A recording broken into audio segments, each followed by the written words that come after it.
Now this viral recipe got over 1 million views already in 1 week on Instagram, but I'm gonna break it down here for you in some easy steps. This is so much better than takeout. So get ready, because I'm gonna show you how to make it. And the first thing you're gonna need is a piece of flank steak. I found this is a really good cut of meat. I'm using about a little over 2 pounds. So if you wanna reduce this and use 1 pound for 1 or 2 people, then you can reduce everything I'm gonna say by half. Other than that, let's go ahead and get this cut up. Now I like to cut this down into strips first, just like this, because this allows me to work it and cut these up exactly how I want. I love working with them at about that. That's about 1.5 to 2 inches wide, and then we're gonna slice these at a 45-degree angle, and then we're gonna get them tenderized. All right, now we got this all cut up. You want pieces that resemble like this right here.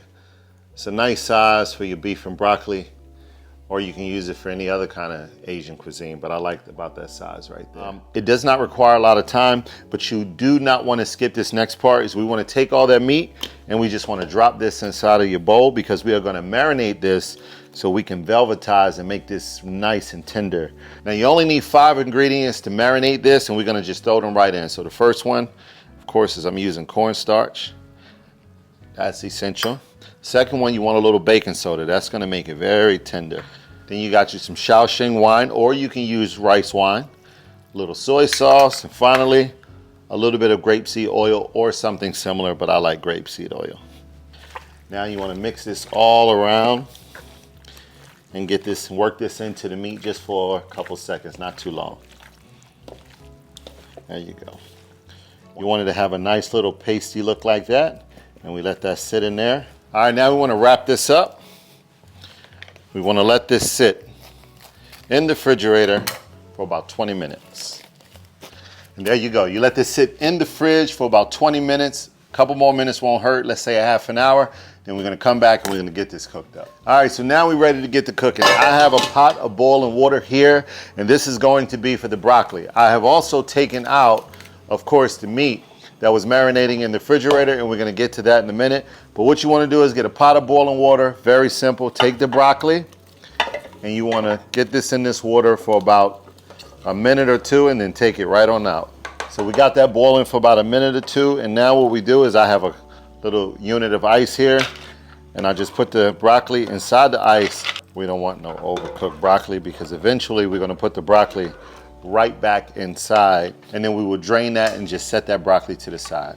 Now, one thing, do not get rid of the boiling water. If you are making noodles instead of making rice, you can use this same broccoli water to go ahead and heat up your Thai noodles. So don't get rid of it unless you're only making rice. Now, the ingredients you used earlier was for the marinade. These are the ingredients right here. I'm gonna put them on the screen, and I also put them in the comment section.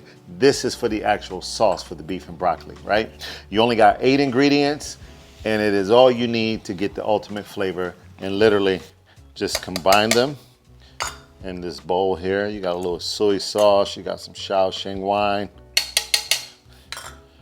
you got a little bit of sugar, and some more ingredients here. You got to have the cornstarch to thicken it up a little bit.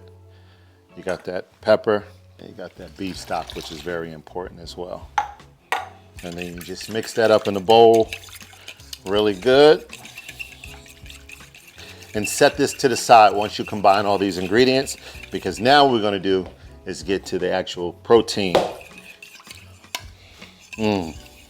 Sesame oil is in here as an ingredient as well, as you see, and it smells so good. So set this to the side, and now we're going to go ahead and cook this beef. And we got a hot pan. Want to put in a little bit of oil. Let that oil heat up a little bit. Then we want to start layering in a nice layer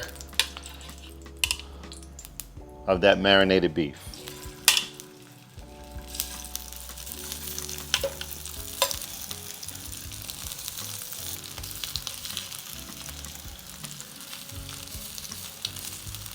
Now you only need to cook this for about a minute or so on each side and turn it over, because we're going to bring this back in the pan later. But also remember this, do not crowd your pan. When you're searing or frying anything, it's very important that you leave some room and air so things can crisp up really nicely.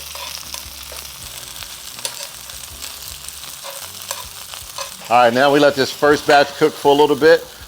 You just want to transfer that over. Now we're going to go in right now and we're going to cook the second half of this.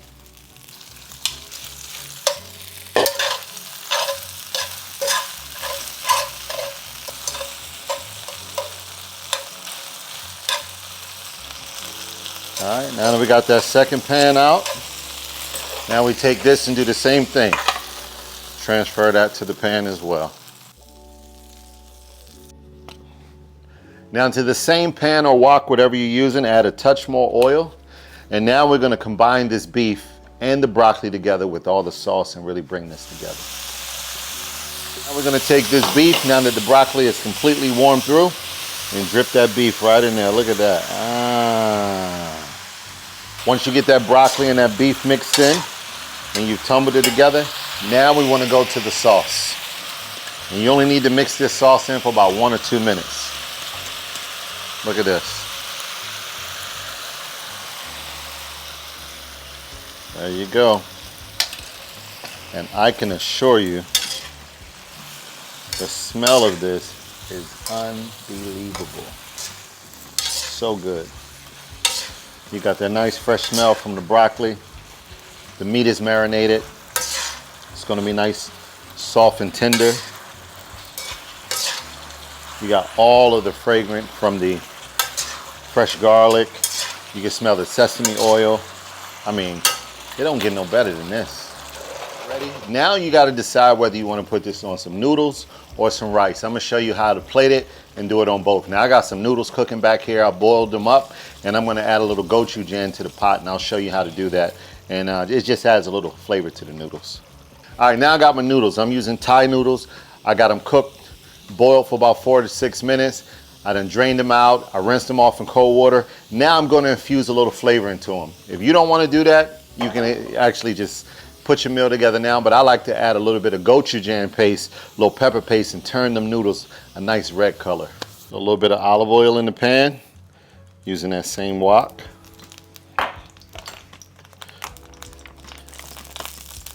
Then I'm going to take a nice tablespoon, put in that hot pepper paste, and if you like it a little more spicy, throw 2 of them in there.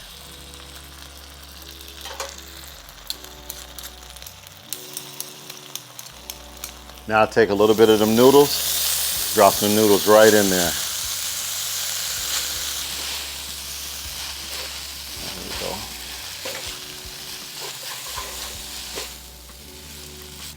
Look at that. That's the kind of noodles I want. I want that color. Ready?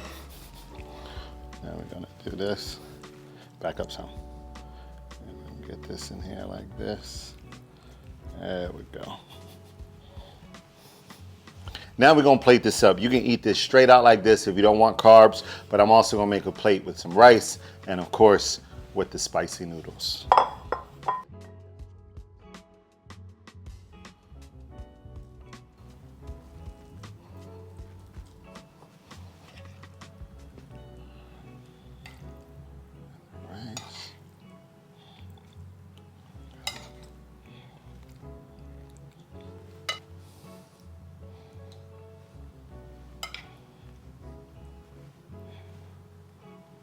And let me tell you, the taste.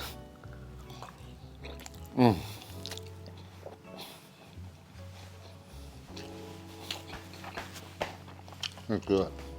There you have it. That's your beef and broccoli. One I got with the spicy Thai noodles that is amazing if you like spice. The other is a little more simple with the white rice, so you can truly taste the taste of the beef and broccoli. But either way, whichever way you choose to do it, enjoy it. This is one of my favorite recipes. It went viral on Instagram, so I'm bringing it to you today on YouTube. If you like it, subscribe, leave me a comment, let me know. But at least you know you don't need takeout no more. Check you later.